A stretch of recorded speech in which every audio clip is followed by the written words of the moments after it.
All right, well, we're back here in the spring. It's been a while. Hopefully everybody is healthy and being safe. Our bees are overwintered, just like I'm sure your bees are overwintered. And this is the first time I'm going in this hive. Before we go in the spring, an overwintered hive is totally different than a new package. A lot of people are asking me, oh, I gotta get my apivar. Apivar is not a good treatment in the spring if you need a treatment because you're gonna put honey supers on. In the spring, you're not going to be pushing your package. You're pushing your brood down, your queen down. You're putting your undrawn out frames above your brood so that they build out comb. It's different in the spring. You want to get honey supers on usually, or you actually have to decide what you want to do in your apiary. Are you going to try to get a big booming hive for honey production? Are you going to try to do splits and increase the size of your apiary? So pretty much every week that goes by from when you install your bees, it's harder to follow some wacko on YouTube telling you exactly what to do, because every week that goes by, so much things are going to change and so many variations. So you just got to adapt and be ready. This hive, I believe, is a strong hive. Last week I wanted to get on and start feeding most of my hives with 1-to-1 sugar water. Saturday, the weather didn't turn out like it was supposed to be, and it's been a very hectic week, so I didn't get any sugar water on. My strong hives, the way things are early this year, I'm probably going to go straight to honey supers. I have built out comb. I don't need to feed at all if they're strong and they got some honey left in there. If you have a medium strength hive, you may consider feeding for a little bit and then getting your honey supers on. If you have honey supers that don't have drawn out comb, you might just put one super on and feed above it just to get them started on comb. So there's so many variations and that you're gonna do, but that you could do. You have to make a decision what you're gonna do. This hive's been wrapped. I don't wrap all my hives. I wrapped 4 last year. I can never say again that I've never wrapped a hive. We're gonna see how this goes. I'm not going into the bottom deep. I'm not gonna take my wrap off. There's no need. I made a comment the other day. Springtime comes in your house, you don't pull the insulation out of your house. This is just to help them maintain the temperature and use less energy on the nights that are still cold that we still have.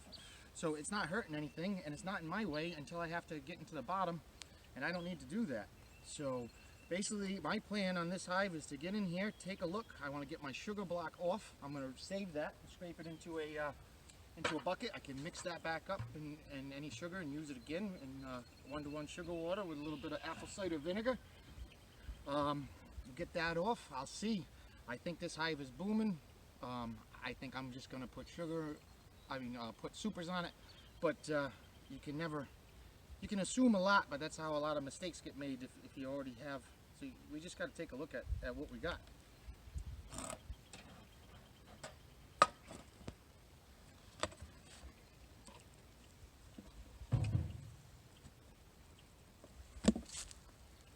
So I got a big sugar block still left, a lot of moisture.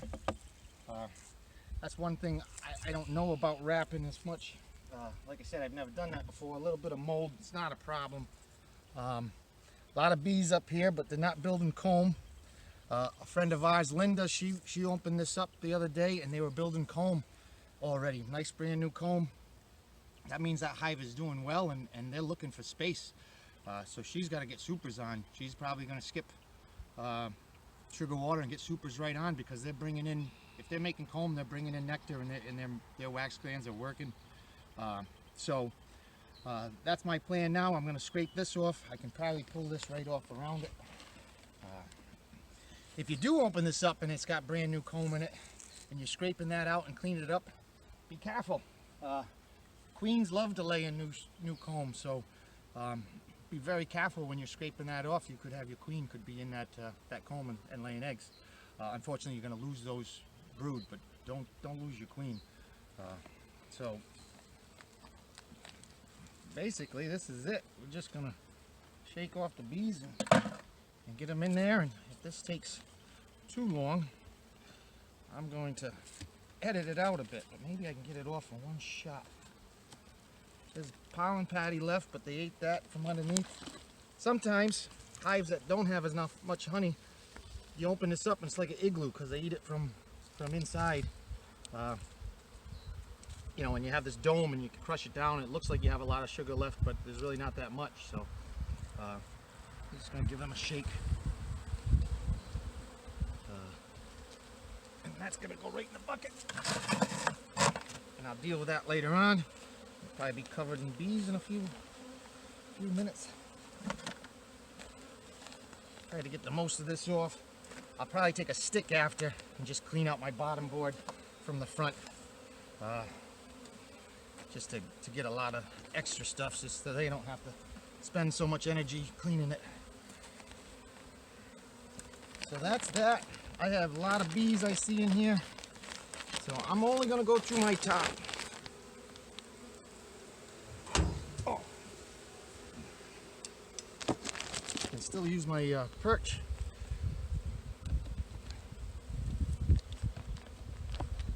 Maybe I'll give them just a little smoke, but this is my favorite hive. This hive gave us 175 pounds of honey last year.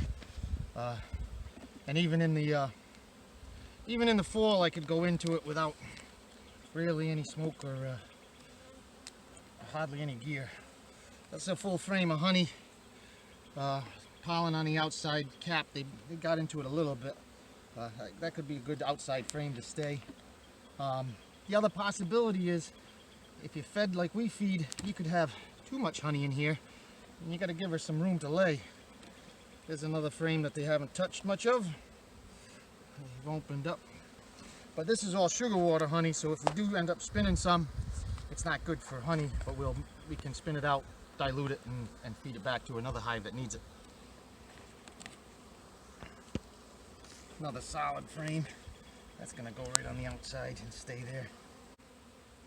Alright, well, we had a little technical difficulty with the phone, but I pulled out another honey frame. But now I'm into brood. This is the starting one with some drone brood.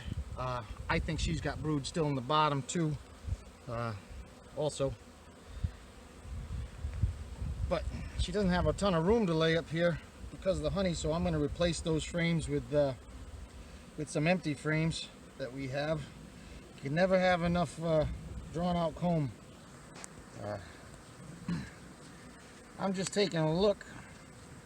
I'm not going to spend a lot of time, but if I do see her, I will do a mite check.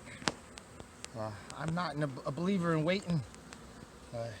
If you have a strong hive, you see your queen, you can do a mite check. I always have my mite kit set up, my check kit set up. Why not? I'd rather, if you have 1 or 2 mites in your mite check now, by the time, you know, in a couple months you could have problems. So it doesn't hurt to check. There is eggs and larvae on this.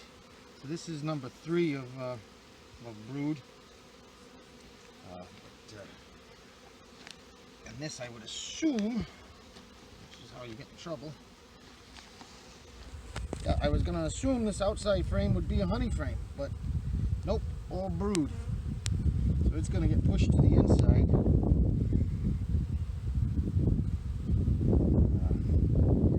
Just hoping to see her. Oh, there she is. That's worn off. See her right there? Move these bees away from her. Look at that. She's a beauty. One of my favorites. She's 2 years now, so unfortunately she's going to go in a nuke probably. And then I'm going to probably split her offspring into a observation hive that I'm going to set up in my house by the window. And we can watch a queen develop, hopefully. Alright, so I know my queen is on this frame. So why not do a mite check? Now we're confident. We treat with oxalic acid in January and February, vapor. This has got a lot of brood, open larvae. It's a good frame to shake. So this is a good frame to test for mites. So I'm all good to go here. That's not a good place to do it.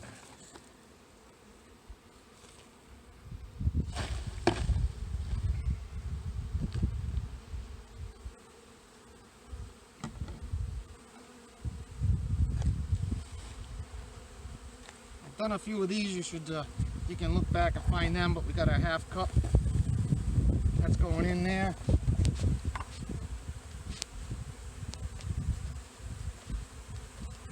I can shake them later and check it out. That's how easy that was, so why wait? So I believe by looking down, she's got brood down there too. This is a brood frame, so we're going to put a honey on the outside. Whoops, I got one more. That's the queen's on this one. So we're going to put a honey on the outside. So they got plenty of insulation on the outside. This is honey, but it's open on one. It's going to be a number 2. Move this in here. This here. I don't want to split my brood up because it still gets cold at night. Did this have a little bit of eggs on it? Yes, this had eggs. I'm going to turn it around so it's tight together. These are honey frames. Those 2 are going to stay right where they are. So I left 2 on each side. She's got room down there, and I'm going to put 2 empty frames. If you don't have empty frames, also, where are my empty frames? In the box. Oh. We sprayed these down with sugar water, like we always do. They got a little mold on them from sitting around. Bees won't use them if they're dirty. They think they're dirty. So spray them with sugar water. The bees will go on them, clean everything up until they're spick and span, and be ready to use. So here's a hive that I am not going to feed in the spring. Alright, so we had a couple technical difficulties, but basically I put my hive back together. I pulled out 2 frames of solid honey up top. I left them with 2 frames on the outsides, and I replaced those 2 frames with 2 empty frames. I spray my empty frames, they're drawn out comb, with sugar water. That way if there's any mold or mildew on them, bees will clean them all up. And they won't use them until they're clean. I put 2 supers on right away. I kind of taken a note from Mike Shepard, Mike Palmer. Hi Mike Shepard, if you're watching this. From Mike Palmer, says just if you're going to put 1 on, put 2. If you don't have drawn out comb, just put 1, put a feeder above it, get them going through it and building. We did a mite check. I do not see any. I see something, but that's a bee part. So we didn't find any mites. That's good. But what did it hurt? If I did find some mites, I could have decided what I'm going to do. Apivar wouldn't be the plan. We would have to do something else. Formic acid is tough because of temperatures, being very cool. Hop guard is an option. Oxalic acid is a vapor. You could do, but you can't really do that with supers on either. So it's a very difficult time of year. You're basically waiting for the right conditions for things. So the idea is treat in the winter and treat in the fall, and you end up with a healthy hive you don't need to treat. So that's that. If I get another little video later of a different hive we're going to feed instead for a week or something, we'll see what we can put together. So, and I'll check on this in a week, just like I normally do.